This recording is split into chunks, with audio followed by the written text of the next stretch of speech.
Assalamualaikum warahmatullahi wabarakatuh. Bagaimana kabar anak-anakku semuanya? Jangan lupa selalu pakai masker kemanapun kalian berada. Kali ini Ibu akan memberikan sebuah materi, yaitu tentang pengaruh kemajuan iptek terhadap Negara Kesatuan Republik Indonesia. Lalu subpokok bahasan yang pertama yaitu tentang pengaruh kemajuan iptek terhadap Negara Kesatuan Republik Indonesia. Dan yang kedua yaitu tentang membangun sikap selektif dalam menghadapi berbagai pengaruh kemajuan iptek. Mari kita lihat PowerPoint di samping ini. Baiklah anak-anakku, kita lanjutkan materi kita, yaitu tentang pengaruh kemajuan iptek terhadap Negara Kesatuan Republik Indonesia. Tujuan pembelajaran kali ini yaitu setelah membaca materi, peserta didik dapat menyikapi pengaruh kemajuan iptek dengan tetap memegang nilai-nilai ketuhanan yang Maha Esa dengan baik. Melalui kegiatan membuat poster, peserta didik dapat bertanggung jawab dalam menyikapi pengaruh iptek terhadap negara dalam bingkai Bhinneka Tunggal Ika dengan baik.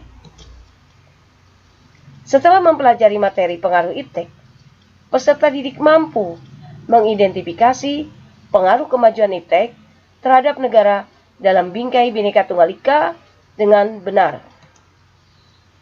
Melalui kegiatan diskusi, peserta didik mampu menyebutkan berbagai usaha yang dilakukan untuk menyikapi pengaruh kemajuan iptek terhadap negara dalam bingkai Bhinneka Tunggal Ika dengan benar.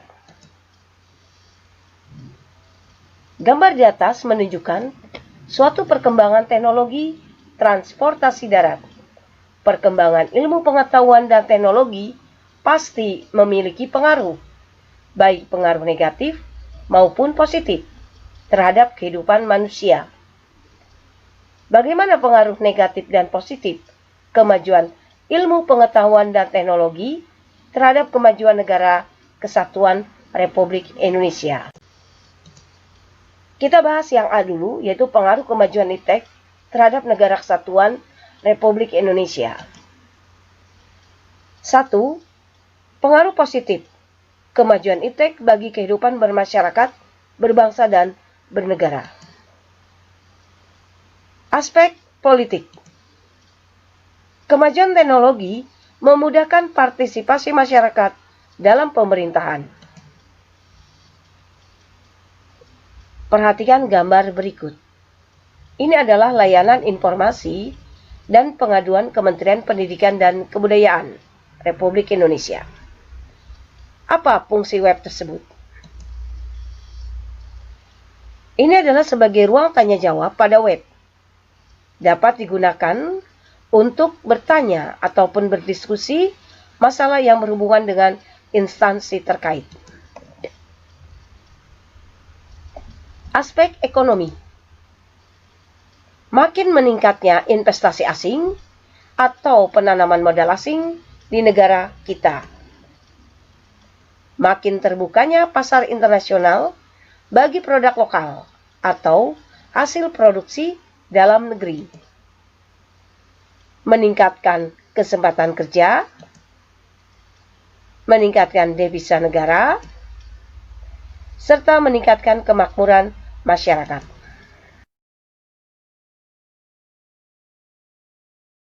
Bandingkan kedua gambar berikut. Gambar A, yang ini gambar B. Apa perbedaan yang tampak pada gambar tersebut? Gambar A adalah kegiatan belajar konvensional.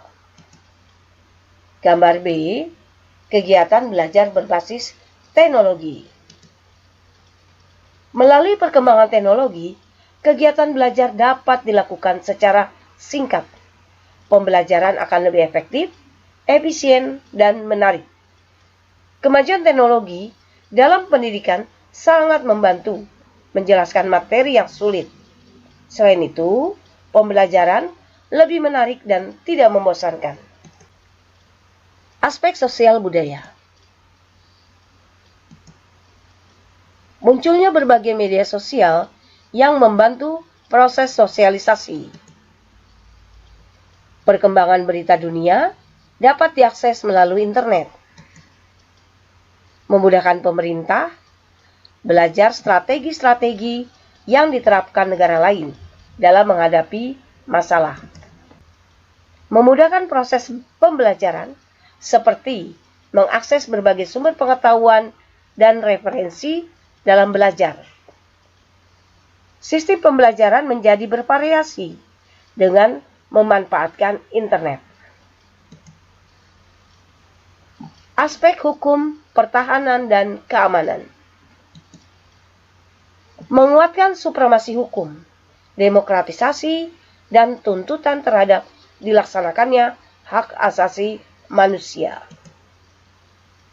Menguatnya regulasi hukum, menguatnya tuntutan terhadap tugas-tugas penegak hukum, serta menguatnya supremasi sipil. 2. Pengaruh negatif kemajuan iptek bagi kehidupan bermasyarakat, berbangsa, dan bernegara. Aspek politik. Globalisasi membawa ideologi asing yang mengancam ideologi Pancasila, seperti ideologi liberalis dan komunis. Ideologi liberalis dianut banyak negara barat, sedangkan ideologi komunis dianut oleh banyak negara timur. Ideologi liberal mempengaruhi pola pikir masyarakat untuk serba praktis dan melaksanakan hak tanpa memperdulikan hak orang lain. Jika masyarakat Indonesia terpengaruh liberalisme dan komunisme, Indonesia akan kehilangan jati dirinya. Aspek ekonomi. Indonesia akan dibanjiri barang-barang dari luar. Kesenjangan sosial akan muncul akibat persaingan bebas. Penyerapan tenaga kerja dengan sistem padat karya semakin ditingkatkan.